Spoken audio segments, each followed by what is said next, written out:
when Bart gets a giant tomato. He encounters Principal Skinner, who's crouching to tie his shoelaces and his unusually shapely backside, and something extraordinary is bound to happen.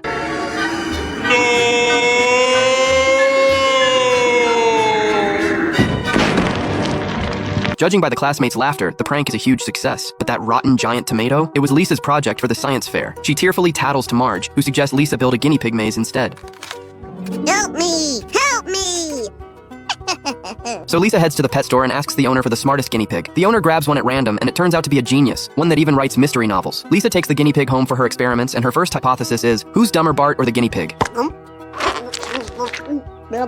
Lisa sets up a little house for the guinea pig, then places food on top of a cabinet. The guinea pig sniffs around, turns, and pushes over a sofa to easily reach the food. Next, it's Bart's turn. Lisa puts a delicious cupcake on the same cabinet. Bart tries jumping first, then climbs up. He gets the cupcake but gets crushed by the falling cabinet, and his prize is stolen by Maggie as she walks by. The second experiment tests reaction time. Lisa attaches the food to a weak electrical current. The guinea pig gets zapped once and avoids it completely afterward. Bart, seeing the cupcake, just rips off the "Do Not Touch" sign and grabs it.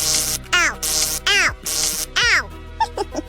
Hamster 2, Bart 0. This whole ordeal leaves Bart traumatized. One day, he passes by Lisa's room and accidentally sees photos comparing him to the guinea pig on her desk. The contents shock him. When Lisa returns, her notebook is gone. Bart sits in a chair with the guinea pig, having hidden the notebook where she'll never find it. Got it! Go! Science fair day arrives. Marge thinks using Bart as a test subject is iffy, but Lisa insists it's just science. Suddenly, cheers erupt nearby. Lisa is stunned to see Bart's own science project. Can guinea pigs fly planes? She scoffs at its lack of scientific merit, but the cute guinea pig wins everyone over. Bart takes first place at the science fair. As Homer slept soundly, the car approached a sharp cliff turn. Just as it was about to crash through the guardrail, the vehicle's alarm blared, and the car began slowing to a halt. The next day, it rolled safely into a gas station. I fell asleep at the wheel!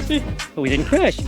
It's a miracle! Excited, Homer rambled to the person beside him about the bizarre near-death miracle, but the stranger brushed it off. That's no miracle, it's just the self-driving system. The fellow drivers with him threatened him to keep the secret quiet. Homer agreed and hit the road again. Suddenly, an elderly woman appeared ahead. Hey, Bart, watch me run down this old lady. Dad, no! The moment Homer took his hands off the wheel, the car's autopilot system kicked in to swerve around her. Seizing the chance, Homer climbed out the window and plopped onto the car's hood. It's windy! Just then, a tour bus passed by. Completely forgetting his promise to the two drivers, Homer shouted that the autopilot was doing all the work. Meanwhile, a trucker tailing him called an accomplice to investigate Homer. The pair checked his gas station receipt and realized he'd spilled the beans. As Homer played with a rope in the car, a convoy suddenly charged up from behind, ramming his vehicle violently. Thank you, sir! May I have another? Dad, they're trying to kill us! One man leaped onto the hood, trying to smash his window. Another clung to the trunk, aiming to slash a tire, only for the knife to fly out of his hand. With a row of cars blocking the road ahead, Homer floored the gas pedal. Afraid I can't let you do this, Red. The risk is unacceptable. I'm not Red, I'm Homer. Gotta go. The self-driving system literally fled the car, abandoning the mayhem.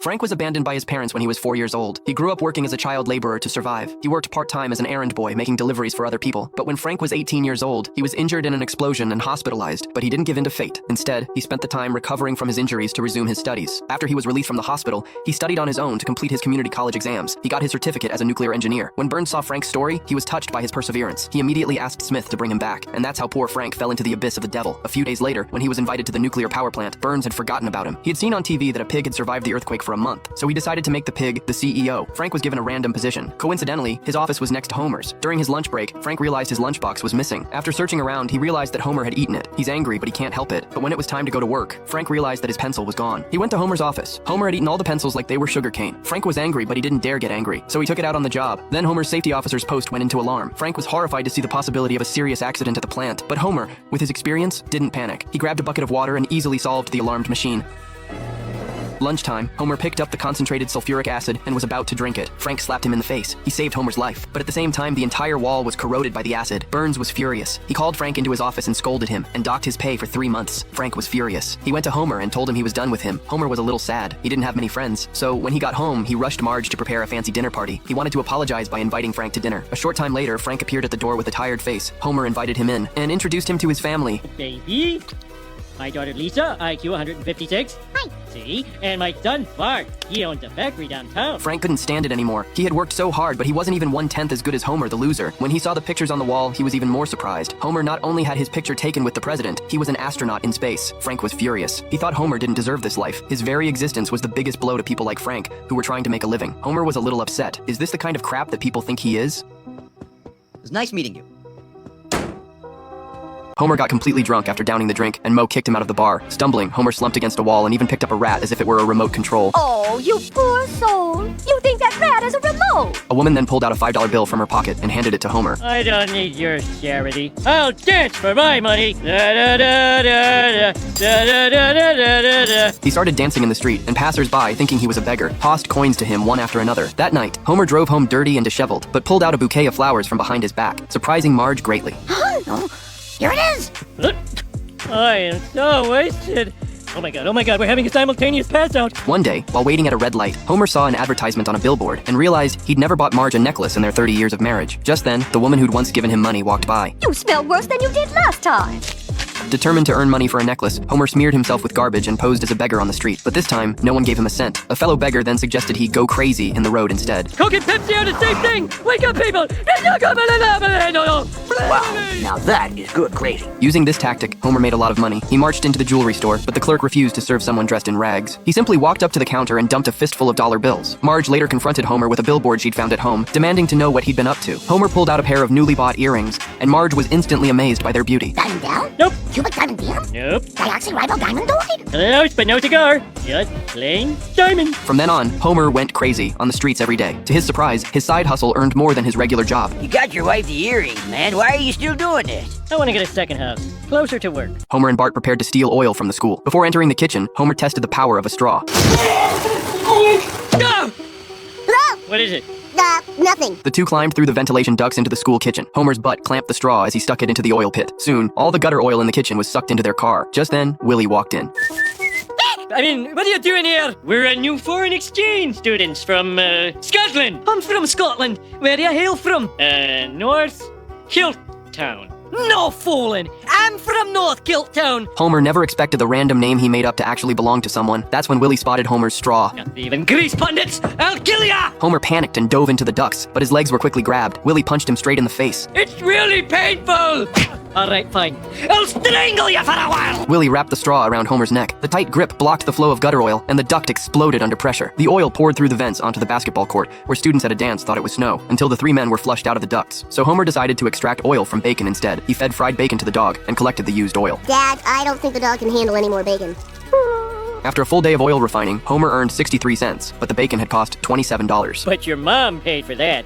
But doesn't she get her money from you? And I get my money from Greece. What's the problem? Bart just opened the door and found that the lock had fallen off. Lisa's house modeling also instantly turned into a pile of wasteland. Marge just opened the door and found a big hole in the cabinet at home.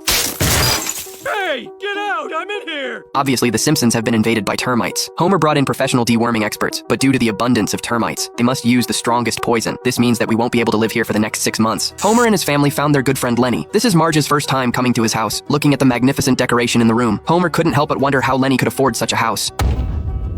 Originally, Lenny's home was connected to the neighboring squash court. It seems that they can only look elsewhere. That's just the sound of the pelota hitting the fronton. I find it soothing. This time they found cartoonist Jeffrey, although there is a place to live here. But during meals, they have to face these characters and draw cards.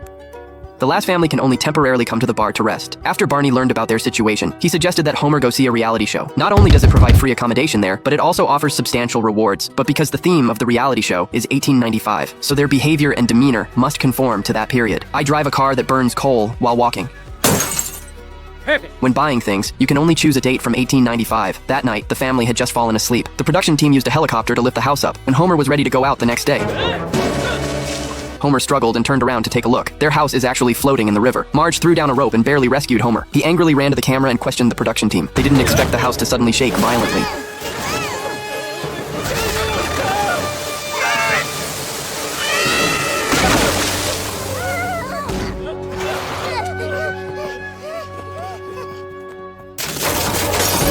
This is a skateboard that combines 69 exquisite posture techniques. Having it is equivalent to having advanced technology. According to the rules, contestants need to make a round trip on the U-shaped slide. The opponent Hawk set off first. He excellently completed all the technical movements. Next, it's Homer's turn. He switched the skateboard to free running mode. Stand up, light your pipe, and slide down from the high platform. After overcoming all obstacles, rush to the other side of the platform. During this period, he also thought about what to eat for dinner at night. After the final 720-degree rotation, it landed perfectly. The audience below burst into thunderous applause. Hawk's heart is very unbalanced. He put on his helmet and prepared to show off some real skills. The two of them began to confront each other head-on with the help of a high platform, slide into midair, and then charge towards the opponent. But ultimately, Homo's smart skateboard has a slight advantage. Hawk fell from midair onto the slide. Homer landed steadily beside Bart. He considers himself a hero in his son's heart, but Bart was not happy. A few days ago, Bart accidentally discovered the advertisement he had taken when he was a child. He asked Marge and Homer for advertising fees, but Homer only responded with ridicule and disdain. In a fit of anger, Bart sued Homer to court. Although the judge Homer stole the neighbor's doormats. Bart used them to block the sewers on both sides of the highway. Afterwards, they put scuba diving equipment on the town's animals. Homer was mainly responsible for the vegetarians. As for the carnivores, they were all in the hands of Bart. Hey, I'll do the pony while you do the lions. Make sure you strap them on real tight. When he was done, Homer turned on the fire hoses on both sides of the highway. Overnight, the entire town of Springfield was submerged in a sea of water. Early the next morning, Homer wakes up the neighbors with a radio to show them his art. This is his artwork, Venice of Springfield. A few days ago, Homer caused a serious traffic accident by littering on the highway while driving. The beautiful victim came to the door. Homer tried to deny it first, but when he heard that the other party didn't come to ask for compensation